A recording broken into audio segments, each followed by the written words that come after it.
resistencias, de historias mal contadas. Entonces cuando me proponen a mí que haga una disertación sobre qué no nos contaron en la escuela y qué nos han contado mal, pues eso es muy exquisito para nosotros, porque lo tuvimos que hacer y lo estamos haciendo pues como muy fuerte, y hemos encontrado de todo: resistencia, desdén, incredulidad, afecto también, admiración. O sea, todos los sentimientos surgen cuando se asume este tipo de trabajo. A mí me dicen iconoclasta, apóstata, todo lo que usted quiera, cuando empezamos a derrumbar eso. Entonces empieza uno a aparecer como una suerte de demoledor de mitos, de demoledor de íconos, pero eso se subsana un poco con la perspectiva comprensiva. La historia es comprensiva como disciplina. ¿Qué significa eso? Que nuestro discurso pues no es matemático, no es absolutamente fáctico, no es palabra de Dios, sino que busca comprender a partir de la interpretación de las fuentes, a partir de la interpretación de los documentos, e incluso a partir de la interpretación de los discursos que han venido dándose a través del tiempo. Discursos que se critican para saber la intencionalidad, por qué se plantearon así. ¿Sí? Bueno, entonces, para que la reunión surja, ojalá sea como conversatorio y sea amena, yo solo traje unos apuntes de tantos que se hacen, que se pueden hacer al respecto. ¿Sí? Digamos que esta introducción la hago para que usted sepa pues, desde dónde estoy parado, o sea, desde dónde es que el historiador visualiza su mundo, su trabajo, los documentos y todo lo que hay que hacer al respecto.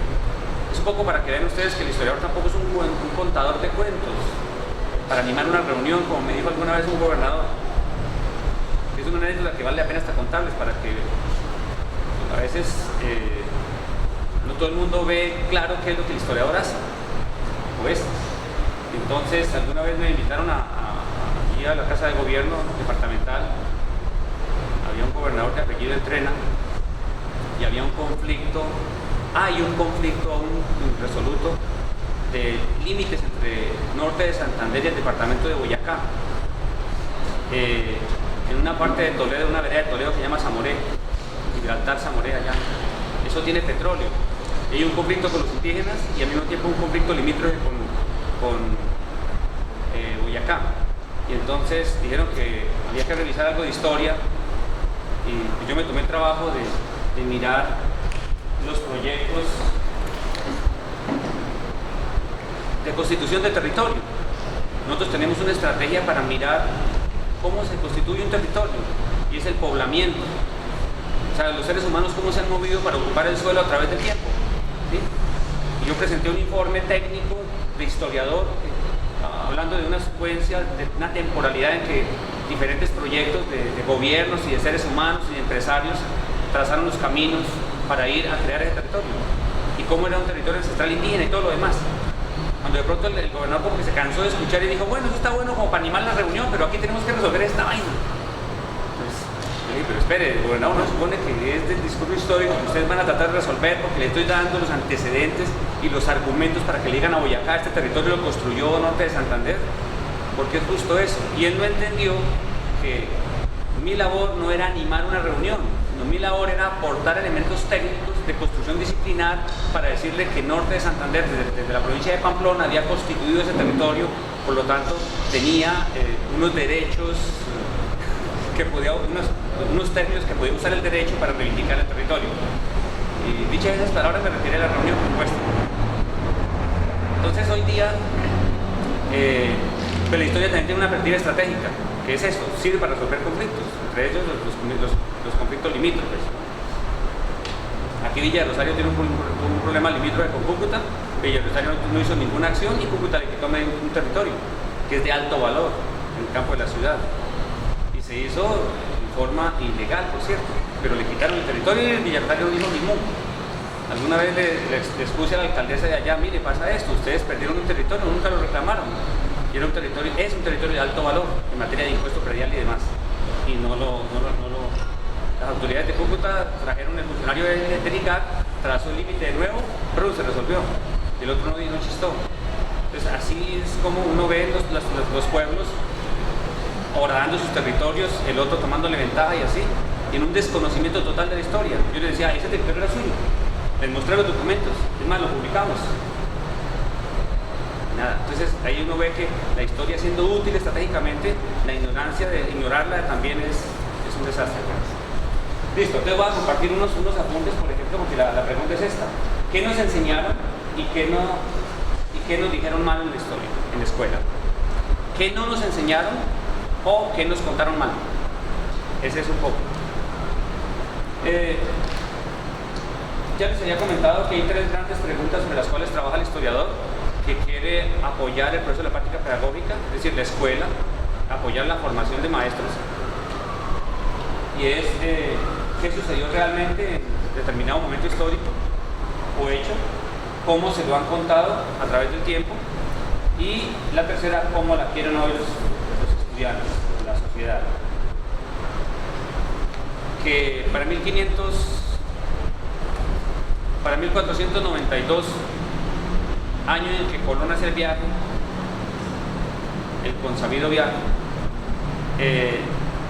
la gente pensaba que la Tierra era plana. Ese es un cuento más bien loco. Eso ni siquiera se discutió con los sabios de Salamanca, que fueron convocados en las cortes para hacer la discusión. Entonces, la gente sabía que la Tierra ya era redonda.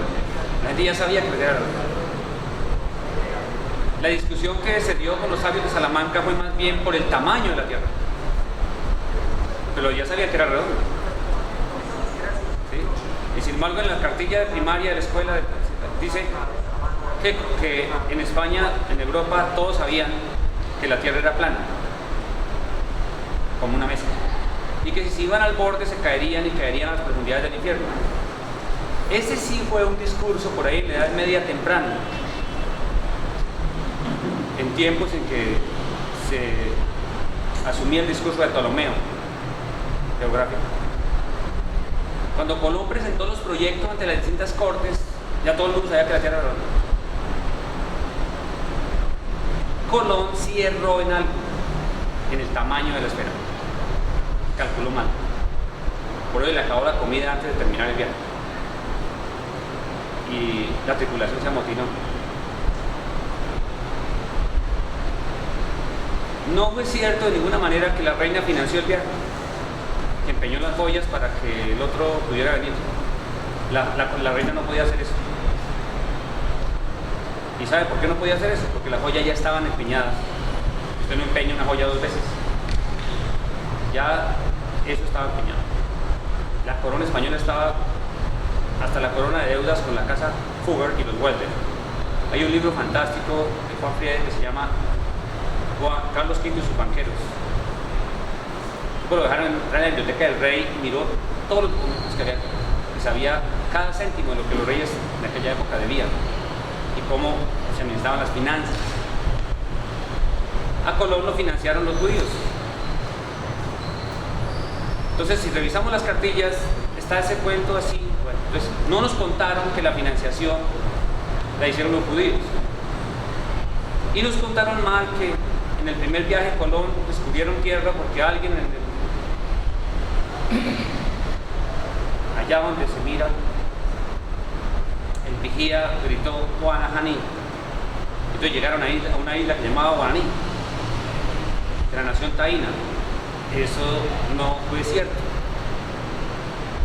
El nombre de la isla fue por Guanajaní, en hebreo, he ahí la tierra, porque quien iba vigilando el viaje y estaba arriba mirando era un hebreo, o sea, uno de los judíos que iban a supervisar la inversión. No nos contaron tampoco que para conquistar el mundo americano después de producido el descubrimiento, que queremos seguirlo llamando así, había que hacer un proyecto muy complicado, y es que primero se legalizaba ante el rey quién podía venir y quién no, y había que adquirir un privilegio mediante un contrato muy complicado, se le llama capitulaciones. Y se llama capitulaciones porque son capítulos, como hoy es un contrato, cláusulas. Entonces se tenía que hacer eso para poder tener licencia, y luego había que conseguir una financiación, luego conseguir los barcos, conseguir la gente y demás para poder venir y hacer una traza especial para hacer ese proyecto, descubrir y demás. No es cierto, y nos contaron mal, que dicen que eran 3 carabelas. Eso ya lo han escuchado ustedes muchas veces. Eran solo 2, la Pinta y la Niña. La otra era una nao, es una embarcación completamente distinta. Entonces, la nao no se llamaba la Santa María, sino María Galante. Diferente. Los textos tuvieron cosas distintas y salió en una tradición muy temprana y se quedó así. Pues ahora hay que tratar de corregir.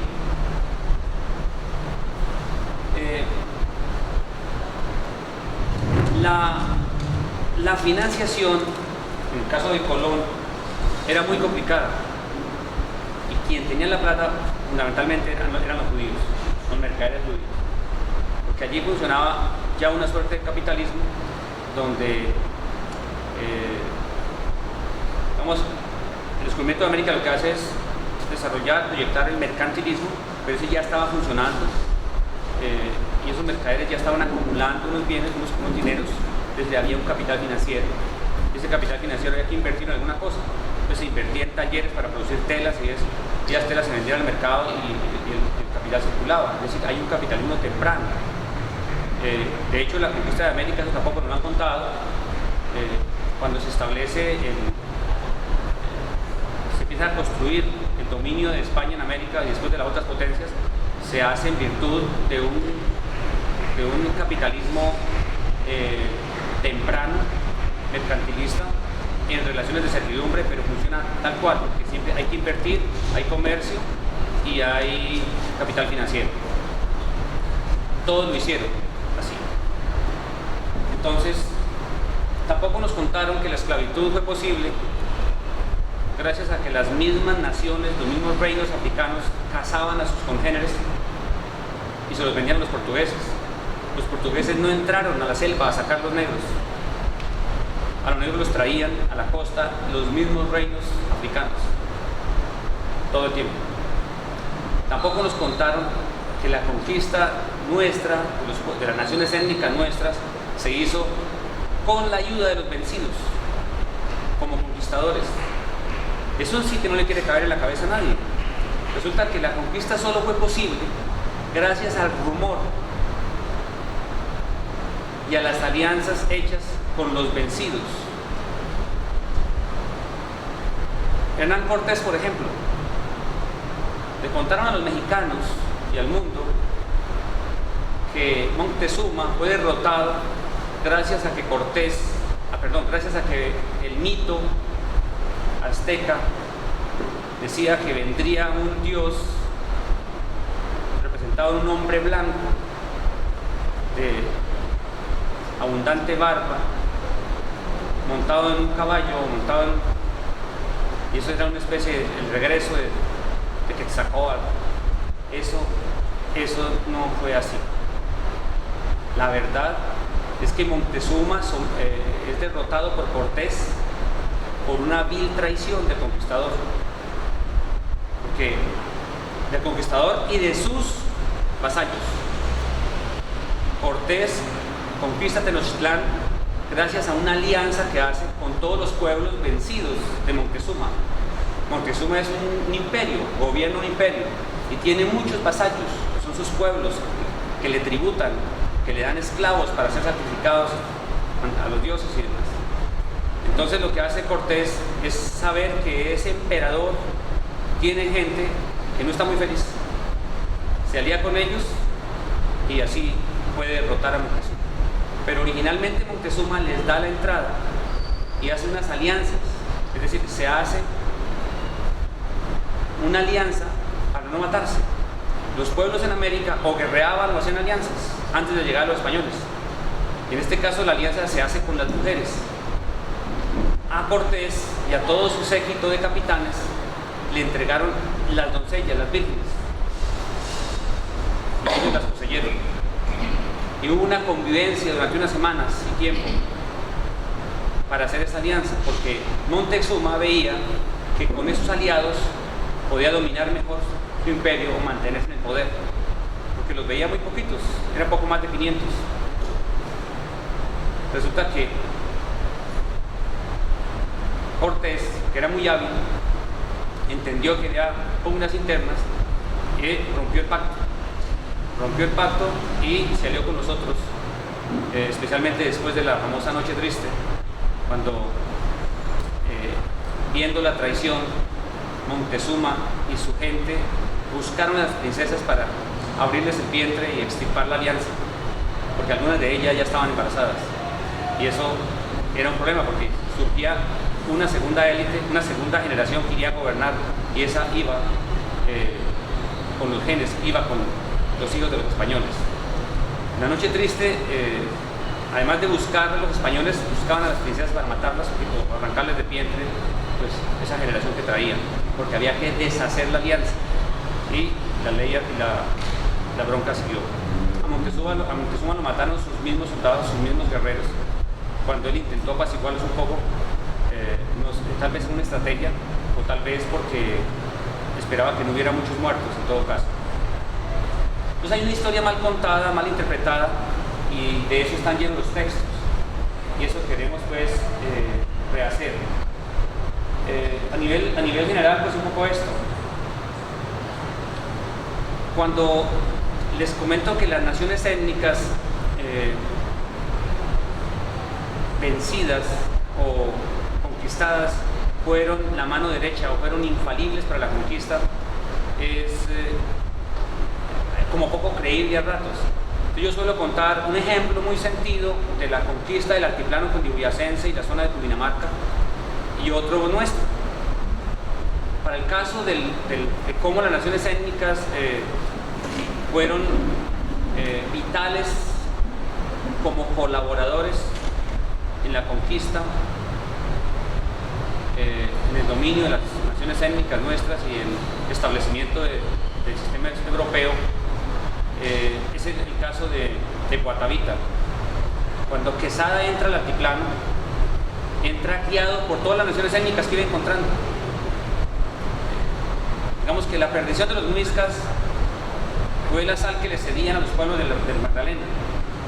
Los muiscas le daban sal a los pueblos del Magdalena, y cuando subía río arriba las huestes de Quesada encontró unos panes de sal en la entrada del río Pon y el río Carare, y una vez preguntó: ¿de dónde viene eso? Porque él sabía que solo de los Andes viene la sal, si no es sal que viene del mar, porque él vio que era sal de la tierra, sal de una mina de la tierra, no era sal del mar. Y ellos le dijeron: esa sal viene del altiplano. Y él abandona el río y se sube al altiplano, y ahí encuentra el mundo muisca. Él encuentra el mundo muisca y lo somete rápidamente, y hace la averiguación de quién los rodea, quién está, y aparece uno de sus quechas y le dice: nosotros estamos en bronca con los musos. Un quecha era un guerrero que custodiaba de alguna manera el territorio muisca, y ese era Guatavita, límites con los musos. Guatavita era muy famosa por las ofrendas que daban a sus deidades allá en la laguna, que de allá surgió precisamente la balsa muisca, cuando hicieron sus excavaciones arqueológicas y demás. Los españoles mismos intentaron drenar la laguna, de hecho la drenaron. Cuando vayan a Guatavita ustedes pueden ver que la laguna fue drenada en un costado, fue para sacar las riquezas que allí habría. Guatavita le dice a Quesada: si usted me presta los perros, yo le traigo las esmeraldas de los musos. Porque Guatavita ya había visto cómo Quesada, los españoles aperreaban a los indios para someterlos y darles más terror. Los perros estaban adiestrados para agarrar al indio y arrastrarlo, traerlo. Entonces, Quesada no le prestó los perros, no solo hizo eso, le prestó los perros y le dio un piquete de soldados y caballos se va a Guatavita comandando esa operación y de hecho somete los musos y trae las esmeraldas. Esmeraldas que luego los españoles se jugaron a los dados. Y las que no, se llevó Quesada para España, para Europa. Porque dicho sea de paso, ese fue el error de Quesada, no las entregó a la corona, sino que se fue y las vendió en Francia, en la ciudad de Toulouse. Quesada era abogado, por cierto. Sabía cómo operar el asunto. Para nuestro territorio tenemos un ejemplo muy poderoso, y es cómo se conquistaron los guanes. La palabra guane, y eso no está en los libros de historia tampoco, la palabra guane no significa, es decir, no es una palabra de la lengua guane. La palabra guane es una palabra de la lengua muisca, que es el chibcha. La lengua de los muiscas era el chibcha. Es un idioma universal en muchas naciones étnicas que todavía se habla, por cierto. Todavía se habla en pueblos de Centroamérica, de Costa Rica, y se habla en la zona del Darién. La lengua chibcha todavía se habla. Dialecto chibcha hasta aún se habla.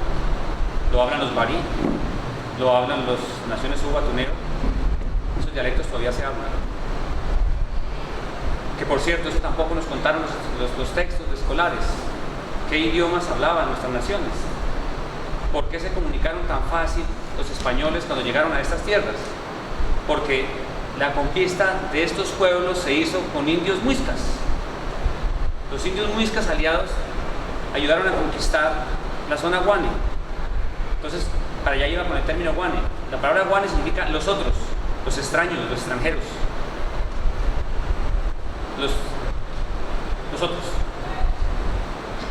Los guanes estaban en bronca con los muiscas y siempre tuvieron muchas diferencias. Empezando porque los guanes eran un pueblo distinto, totalmente distinto. De hecho, no nos contaron en los textos de historia cómo los españoles veían a las Indias. Aunque para hacer los textos de historia debieron haber leído la crónica. Hay un relato de un cura español que vio las Indias guanes y ese nos dio una idea de cómo eran distintos. Pero nos dio una idea de los historiadores para ver cómo los españoles sí veían las naciones étnicas y cómo los españoles aprendieron en estas conquistas tardías a diferenciar las naciones étnicas. Tanto aprendieron que todas nuestras naciones étnicas fueron sometidas y a cada una de ellas se les puso una ciudad española. A la nación chitarera le pusieron la ciudad de Pamplona, a la nación acaritama y carate le pusieron la ciudad de Ocaña, a la nación guane le pusieron la ciudad de Vélez, al Zipazgo y el Zacazgo tuvieron que poner dos ciudades, Tunja y Santa Fe, que es el Bogotá, y así sucesivamente. A cada ciudad étnica se le ponía una ciudad española y así se configuraron las provincias españolas. Y las provincias españolas vinieron configurando los territorios modernos. Entonces usted puede decir, entonces nuestra herencia indígena, ¿por qué no nos contaron que el territorio colombiano tiene su génesis en las naciones étnicas? Porque a las naciones étnicas que reconocieron los españoles, para poderlos incorporar al sistema, había que ponerles una ciudad. ¿Y por qué una ciudad? Porque una ciudad es el modelo español para poder recrear el territorio. La ciudad tiene su cabildo, la ciudad tiene sus justicias, la ciudad tiene su jurisdicción y la ciudad administra a esta nación étnica en sus propios pueblos de indios que tienen que organizar en la República de los Indios que estableció. Eso tampoco nos lo contaron. Nunca nos dijeron en el ámbito escolar, y repasé todos los textos para ver por qué contaron tan mal el proyecto de las naciones étnicas, el proyecto del padre de las casas, el proyecto de los pueblos de indios. Entonces solamente en las cartillas aparecen unas categorías mal contadas. Por ejemplo dice resguardo, tal cosa. Entonces los resguardos, y asemejan la palabra resguardo con pueblo de indios. Luego dicen la encomienda, tal cosa. Entonces esos textos, todos los textos son terriblemente mal hechos, mal contados. La noción de encomienda era un servicio, la noción de resguardo era una tierra y la noción de pueblo era una doctrina. Eran cosas distintas entre sí. Entonces en los textos, por incomprensión de quien los hizo, no se ha contado eso bien a la nación colombiana. Hasta ahora intentamos que la nación colombiana tenga un mejor discurso al respecto.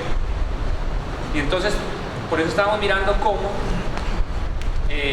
se configuraron, o sea, cómo fueron sometidas a naciones étnicas y cómo los pueblos que iban siendo sometidos eran los artífices primeros de la conquista del siguiente pueblo. Entonces, los muiscas fueron los artífices espectaculares para conquistar los musos, para conquistar los guanes y por supuesto para conquistar la nación étnica chitarera, que es nuestro pueblo prehispánico. Entonces, el castigo a los guanes, que lo hace Pedro de Orsúa, cuando se rebeló contra Galeano, los guanes se rebelaron contra Galeano, fue el primer conquistador, después viene Orsúa y los castiga. Ese castigo se hizo con los muiscas. Cuando Orsúa castigaba a los chitareros, nuestros pueblos conquistados aquí en Toledo, en todas estas regiones, lo hizo con los brazos y con la fuerza de los guerreros muiscas. De hecho, no nos contaron nunca que fueron mucho más violentos los guerreros indios conquistadores que los mismos españoles. Los guerreros muiscas, para servirse mejor de las indias que conquistaban, si estas indias estaban acompañadas, tenían bebés de brazos, les arrancaban sus bebés, los rompían contra las piedras para poderse servir mejor de las indias. Es decir, los guerreros indios conquistadores cometieron quizá daños más significativos a la población, peores vejámenes y atropellos que los mismos españoles, entre otras porque no es cierto, a propósito, no es cierto eso que nos contaron, que los españoles venían a arrasar y a matar a los indios. Lo he comprobado por documentos tanto oficiales como por documentos privados y de la iglesia, porque dicho sea de paso, el historiador tiene que triangular fuentes, no puede creerlas todas. La tierra que era conquistada, la tierra no servía absolutamente para nada si no había indios. Matar indios era una desgracia económica en primer lugar para ellos. No voy a decirles que tenían algún sentimiento cristiano, no sé qué, aunque ahí venía un cura diciéndoles que no los mataran. Pero en principio había que conquistar a los indios, hacerse aliado de ellos y montar el proyecto de la tierra gracias a los indígenas. La tierra que no tiene indios no sirve, no vale, a no ser que haya oro o que haya otra posibilidad. Pero para poder explotar en todo caso hay que tener indios. Y si no se tenían indios, había que comprar esclavos. Y si no se tiene dinero, no se pueden comprar esclavos. Es un problema. Toca no matar a los indios. Pero los indios sí murieron, muchísimos. Murieron por enfermedades, obvio. Tampoco nos contaron los textos escolares por qué morían los indios. No, que se morían. Se morían porque no tenían la resistencia ni la memoria inmunológica para resistir las nuevas enfermedades que trajeron. En México, en Tenochtitlán, tan pronto llegó la peste de viruela, una simple gripa mataba por cientos a los indígenas. Dice el padre Sagún, uno de los cronistas mexicanos, que morían como moscas con un simple estornudo. Obvio, en la memoria inmunológica de todas esas naciones no existía una defensa, unas defensas para contrarrestar una gripa, que una simple gripa los eliminaba. Pasaron muchos años para crear resistencias a la viruela, resistencias al sarampión, resistencias al tifo y a las demás enfermedades que trajeron los españoles. Ahora, los indígenas también aportaron las suyas, aportaron la sífilis, por ejemplo. Entonces, hay muchas cosas en la historia que no se han contado. Alejandra. Quería preguntarle, frente al análisis o la mención que usted hacía sobre los nombres de las ciudades, por ejemplo, en Colombia, ¿cuál sería el análisis quizás más acertado de los estudios de la historia frente al hecho que, por ejemplo, en ciudades como Bogotá se pretenda eliminar el Santa Fe de Bogotá, se pretende eliminar el Santa Fe precisamente? Entonces algunos dicen que es una vindicación del resaltamiento del Pajatá y otros expresan que es la vindicación del Estado laico, rechazando esa santidad por alguna razón, y otros dicen precisamente que es un rechazo o sea, que quitar eso sería un rechazo a esa historia de la cual hacemos de igual manera parte, pero obviamente con el uso cada vez se cambia bastante los papeles, entonces no sé cuál sería la postura aceptada al respecto. Bueno, con respecto al nombre de las ciudades, la tendencia que hemos encontrado los historiadores es que la gente quiere reivindicar los orígenes. O sea, ha primado de algún modo la reivindicación del origen. En la primera centuria, después de la independencia, la tendencia de mayor peso, la tendencia avasalladora, fue negar y olvidar lo español. Entonces todos los pueblos que traían nombre español se los fueron quitando, se los fueron cambiando, ¿no? Y le fueron poniendo nombres de pueblos. Es decir, todo aquello que tenía el río Pamplona, durante 300 años se llamó río Pamplona. Eso no nos lo contaron tampoco en la escuela. El río era el río Pamplona. El río Cúcuta era el fragmento donde se une con el Táchira y baja y se une con el Zulia. Y el otro era también el río Táchira, que originalmente por confusión le han dicho también río Cúcuta. Cuando los liberales del siglo XIX les interesaba como borrar el pasado español, empezaron a cambiar los nombres y le pusieron río Pamplonitas. Y al pueblo de indios, el pueblo de indios situado sobre ese río, le pusieron Pamplonita, y era el pueblo de Chopo. Era un pueblo prehispánico, y Chopo es una palabra indígena, por cierto, que aducía al nombre de una matica de maíz muy pequeño que creo que ya no existe, esa variedad. Y así sucesivamente fueron cambiando. Por ejemplo, hubo incluso una discusión que quisieron cambiar el nombre de Bochalema y dejarla solo Sagrado Corazón, pero Sagrado Corazón es la parroquia. El caso de Santa Fe es que Santa Fe es la ciudad. Le pusieron de Bogotá para recoger el nombre del pueblo de indios que primaba en ese momento, y hoy es la ciudad de Bogotá, pero el nombre original es Santa Fe.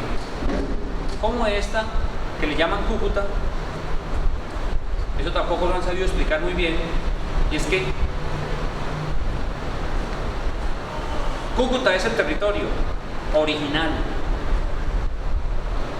que fue la palabra que más impactó, la palabra más sonora en la lengua chitarera, la palabra más sonora que los españoles tuvieron a la hora de hacer la lista de los pueblos que encontraron. Entonces, cuando llamaron al cacique, le preguntaron el nombre a través del intérprete, él dijo Cúcuta, se llama el cacique.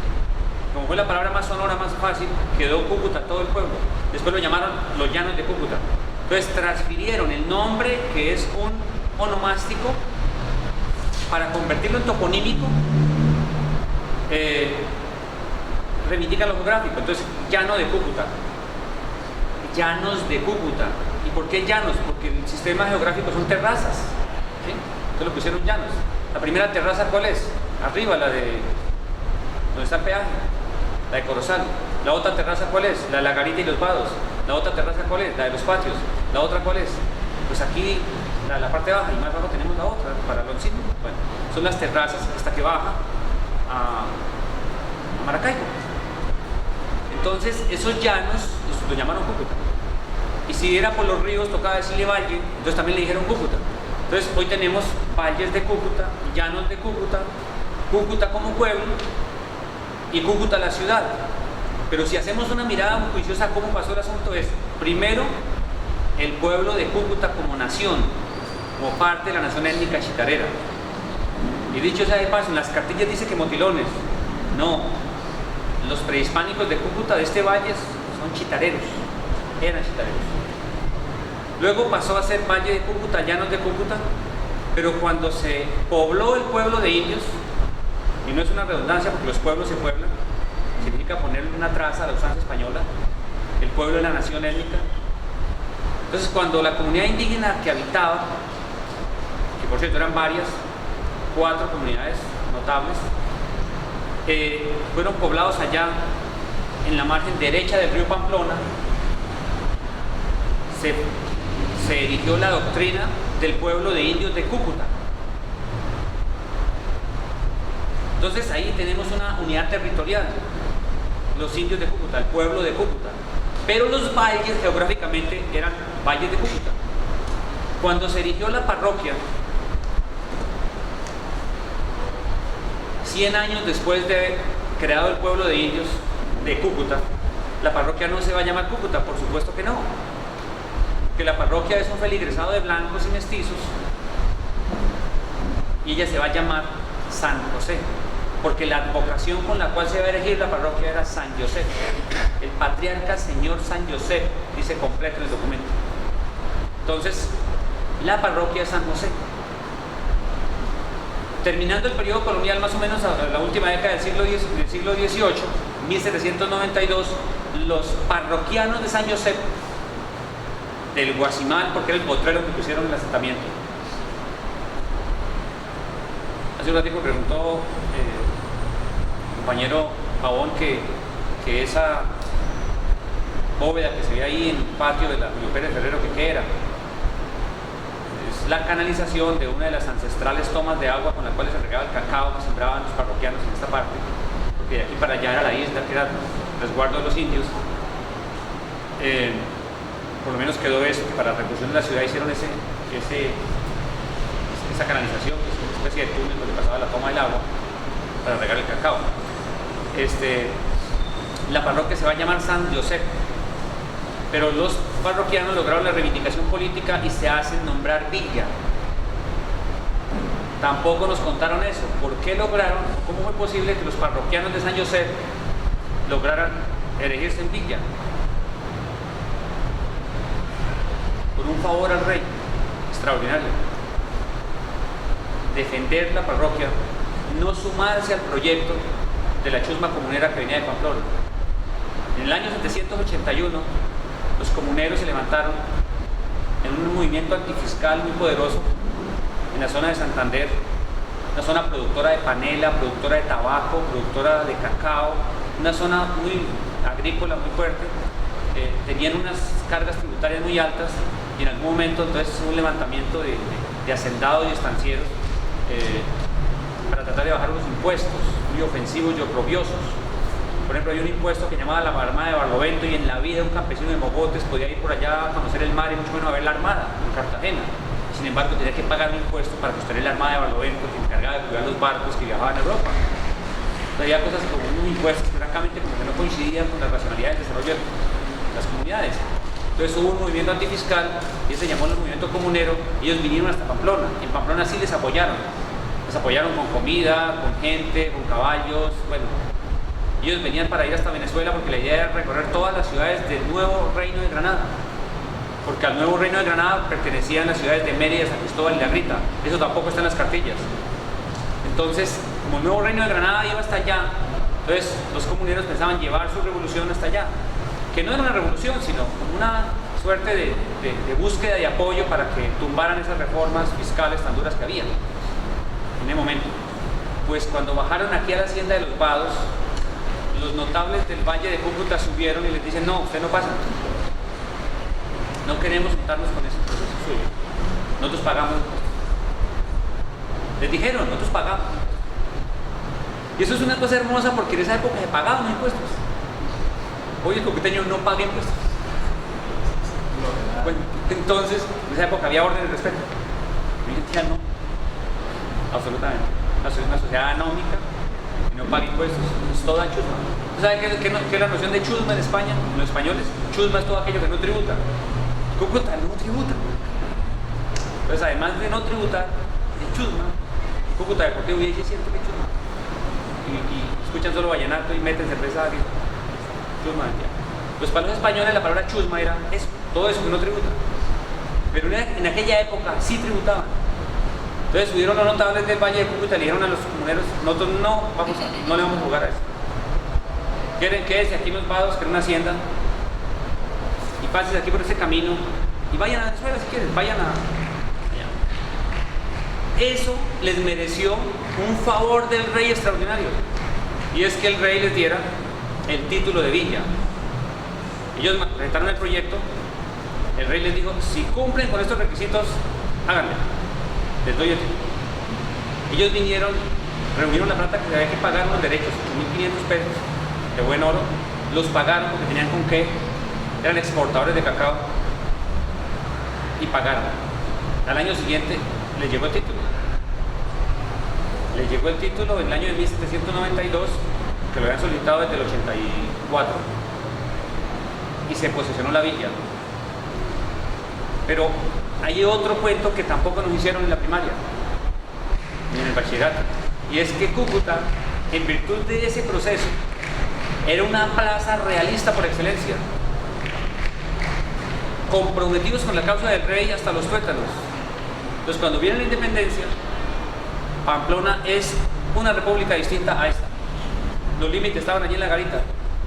Para Chinácota la dominaban los pamponeses, pero aquí de Corozal para abajo, nada, mi hermano. El camino real tiene una piedra que servía de garita. Hoy en día el camino se lo comió la montaña, pero tuve la oportunidad de ir a mirar el camino y ahí está la piedra que servía de garita. Ahí tenían las tropas de Santander una guardia para tratar de contener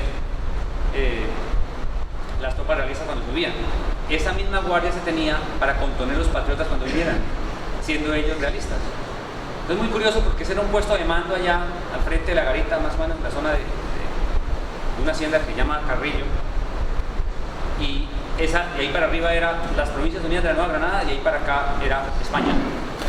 En el año de 1813, cuando entró Bolívar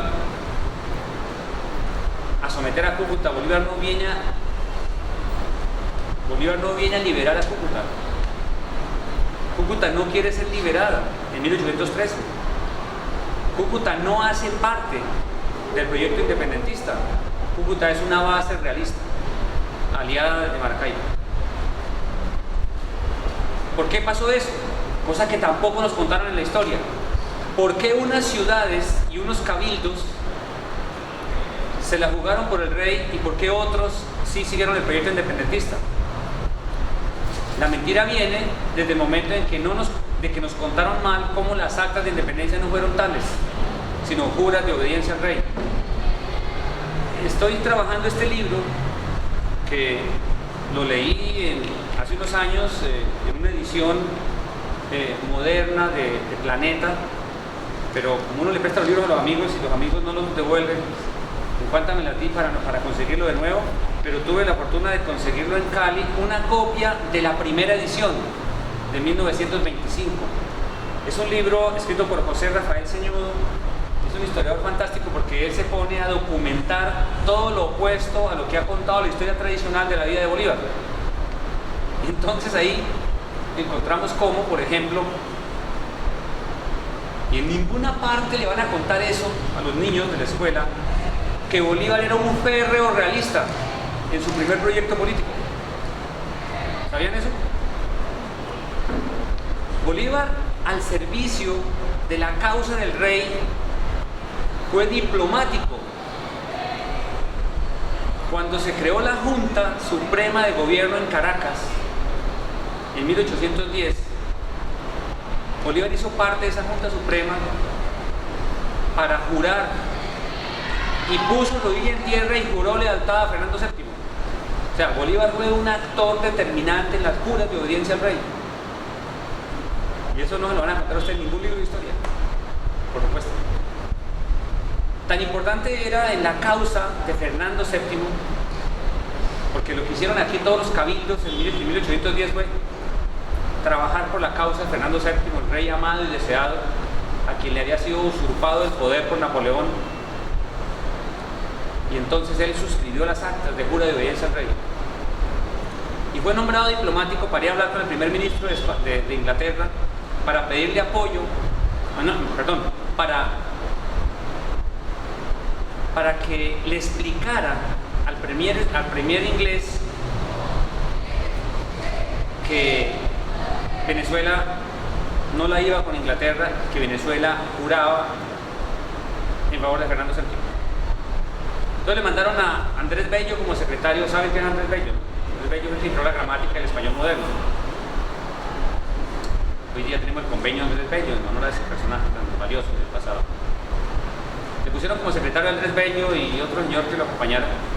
Y él fue, pidió audiencia y lo recibió el primer ministro inglés. Dice en las memorias Andrés Bello que era tan atolondrado el pendejo que le entregó al primer ministro inglés las notas o las actas que le dio la Junta como instrucción de lo que debía hacer como diplomático de la Junta Suprema del Gobierno de Caracas, y no le entregó las credenciales para decirle, oiga, soy diplomático. Entonces el premier inglés cogió los papeles y los leyó, por supuesto, pero no eran los papeles de él como diplomático, las credenciales de él como diplomático, sino los documentos de instrucción que le dio el cabildo para que el otro obrara. Eso le molestó terrible a Andrés Bello, porque mire, estoy acompañando este ramplón que dice que en vez de entregar un papel entrega a los otros. Y entonces él le dice, cuando toma la palabra Bolívar, le dice al premier, vea, es que entre otras cosas nosotros queremos que usted, Inglaterra, que el imperio inglés nos apoye, porque nosotros vamos a proponer la independencia absoluta de Venezuela. Entonces el premier le queda mirando lo extraño y dice, oiga, pero usted le está proponiendo que nosotros le ayudemos y que sea Inglaterra parte vital en su proyecto de independencia, pero aquí los papeles no dicen eso. Usted lo que viene a decirme otra cosa. Usted viene a decirme que Venezuela jura lealtad extrema a Fernando VII. Entonces, en fin, que se cancela la reunión y los tipos salen y tienen que regresar a Caracas en una misión fallida y absurda por dice él, por lo atolondrado del diplomático, dice Andrés Bello. Es de esas cositas de Bolívar, por supuesto, que no le van a contar.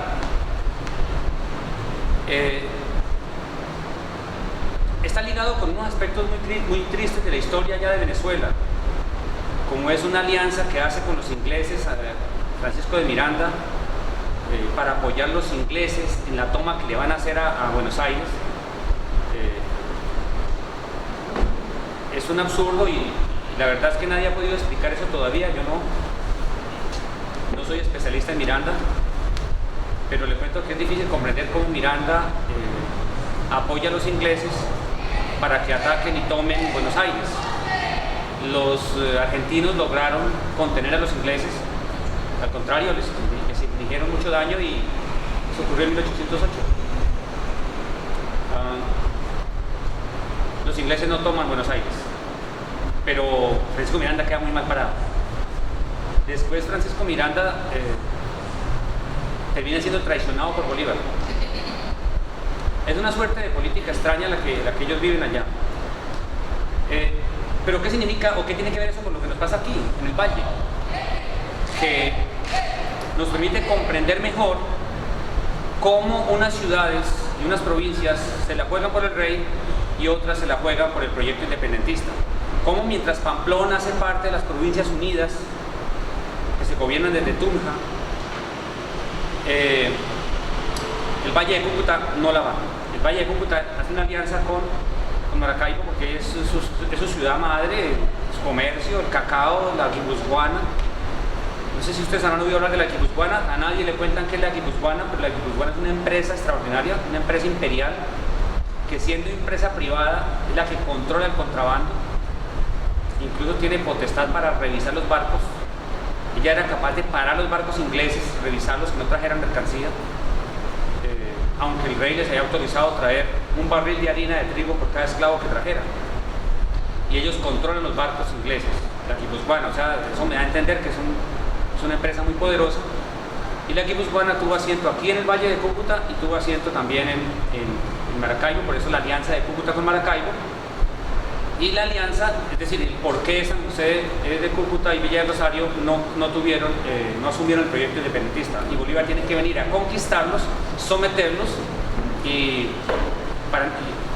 pues humillarlos. De hecho, con grandes vejámenes, aquí se dictó el decreto guerra-muerte.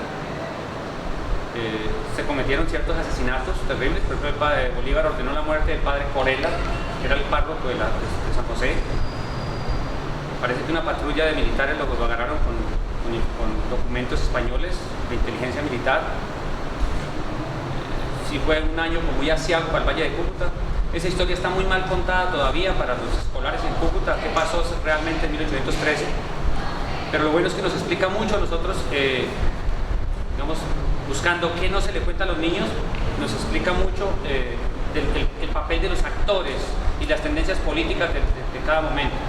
para el caso de Cúcuta, su papel en la independencia, ¿no? Siempre los docentes de lengua castellana, española exaltan mucho a Andrés Bello. Sí. Leyendo El Cuerpo Blanco de Fernando Vallejo, Fernando dice que esa gramática de Bello está porteada casi al 100% por toda la gramática que hizo Rufino José Cuervo. ¿Qué tan objetivo, tan cierto es que Andrés Cuervo sea un gramático más grande que fue Andrés Bello? Pero es que Andrés Bello es primero y Cuervo es después. Cuervo es primero, Bello es primero. Bello es quien escribe la gramática. Y Rufino la toma. Es al revés. Bello fue secretario de Bolívar, Bello está ahí, ¿sí? Y escribe la gramática. Pues tan importante es que antes hablábamos de castellano. Castellano es el idioma de Castilla, la Vieja, y Castilla-La Mancha, que es la región cultural histórica que va a primar en esa amalgama de naciones que componen España. España es un mosaico de naciones distintas. De hecho, en América solamente venían extremeños castellanos de La Mancha y de no venían, originalmente no venían sino solo castellanos y aragoneses. La apertura se dio ya para el siglo XVII, que entraran otra gente. Por ejemplo, si vinieron vascos, los vascos venían como oficiales del rey solamente, porque los vascos hicieron una alianza con el rey para servir de oficiales.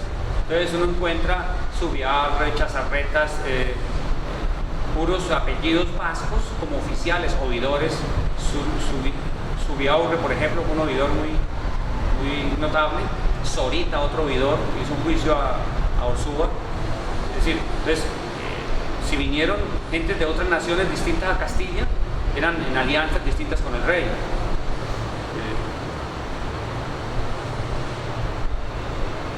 Bello es uno de los actores, Bello es quien conforma el idioma español moderno, porque hace la gramática, y es la que hoy impera en el mundo español.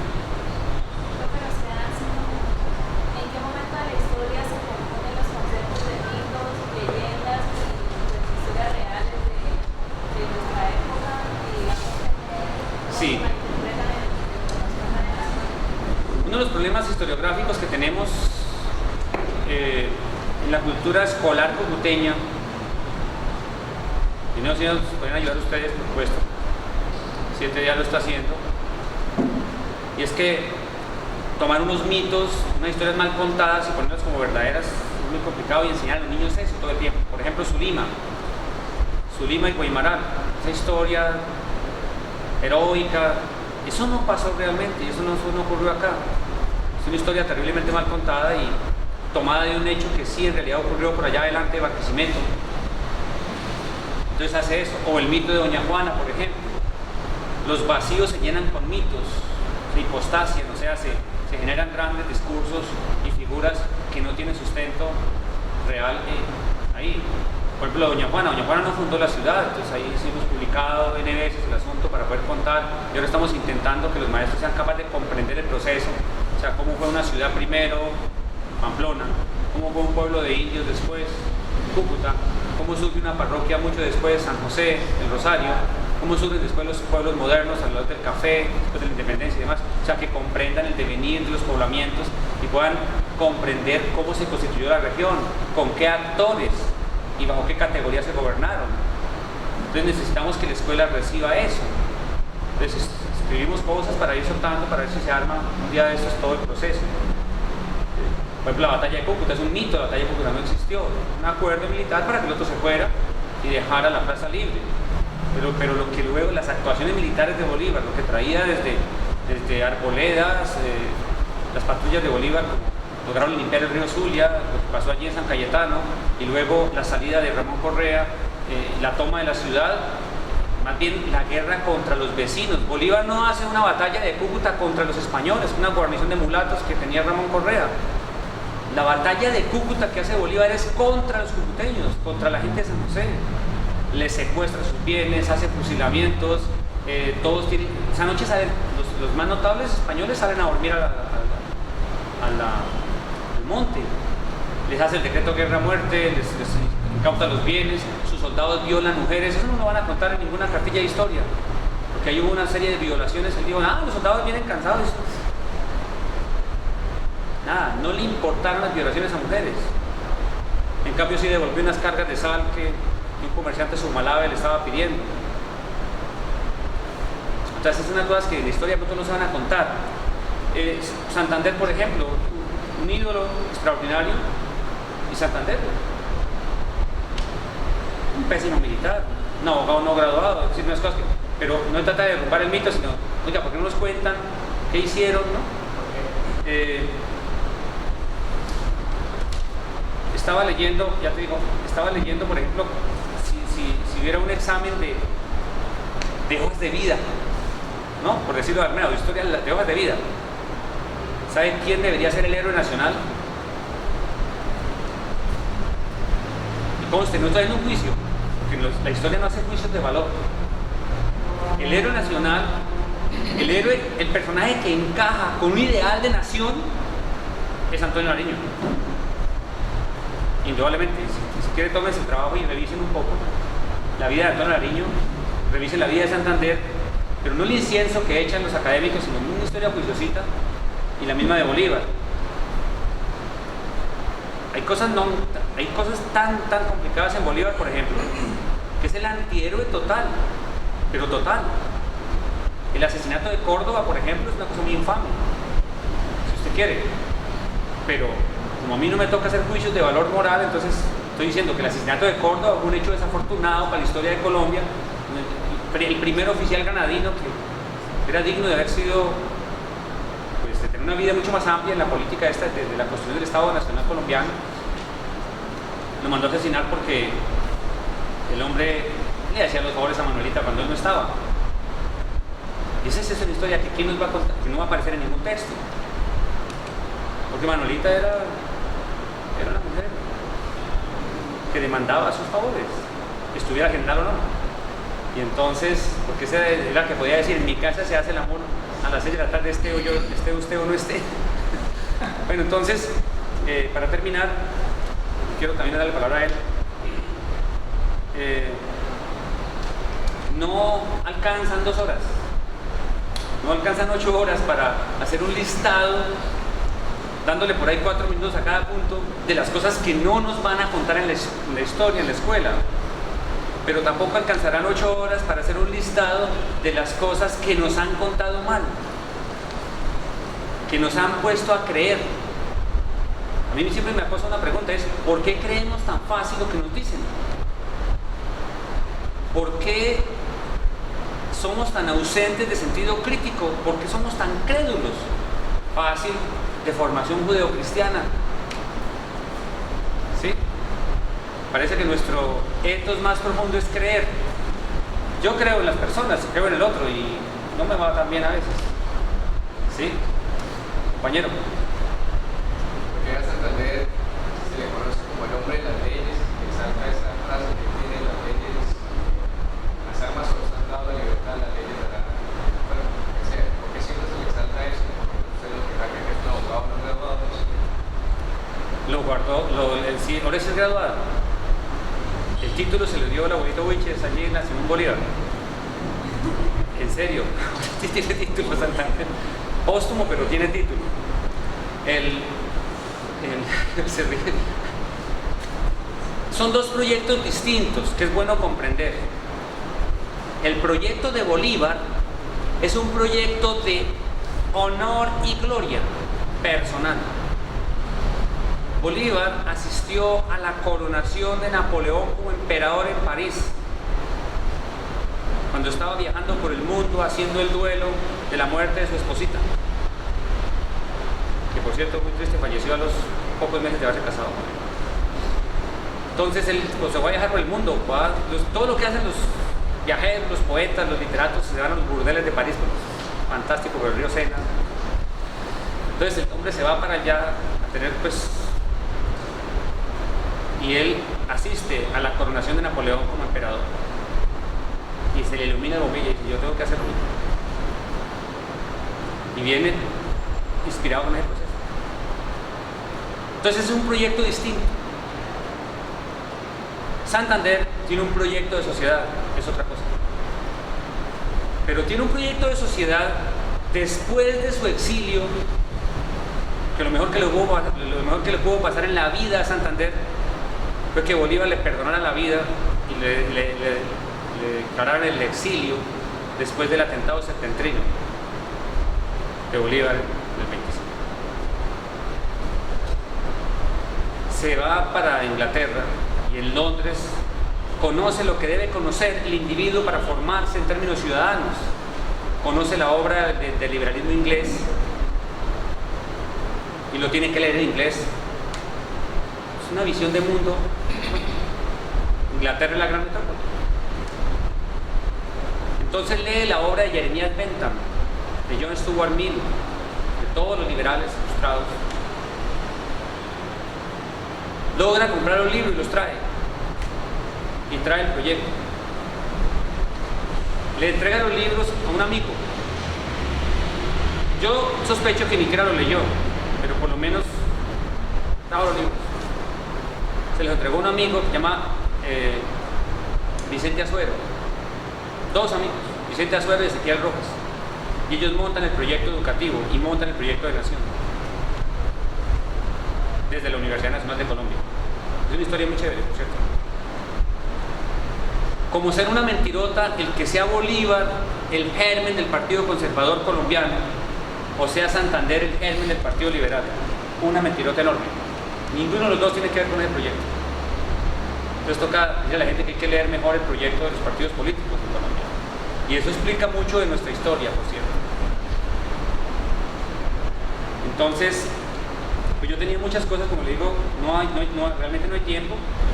Tenía pues para ampliar un poquito lo de Andrés Bello, que es muy sugestivo el papel de Andrés Bello en la historia.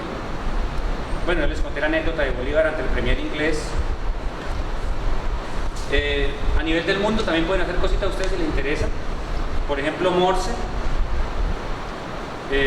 no fue quien inventó el telégrafo. Sin embargo, en la historia dice que fue Morse. Él se inventó las claves. Lo inventó Joseph Henry. Por ejemplo, James Watt no fue quien inventó la máquina de vapor. Y ahí en las capillas está que fue James Watt quien inventó la máquina de vapor. No miren el capítulo de la Revolución Industrial.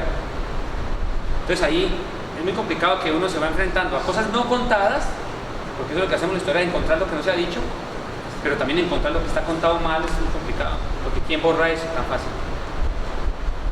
James Watt no fue quien inventó la máquina, la inventó Thomas Newcomb, como tampoco Robert Fulton fue quien inventó el barco de vapor, fue John Fields. Entonces hay una serie de errores. Usted mira un texto, le pasé los ojos a la cartilla de cuarto de bachillerato de noveno, donde está la Revolución Industrial, y un capítulo. La Revolución Industrial está suelta por varios textos ahí, porque esos textos son una amalgama de retazos y hay muchísimos errores, aunque de pronto hasta errores puede haber en algunas pruebas del ICFES si las toman de ese horizonte, ¿no?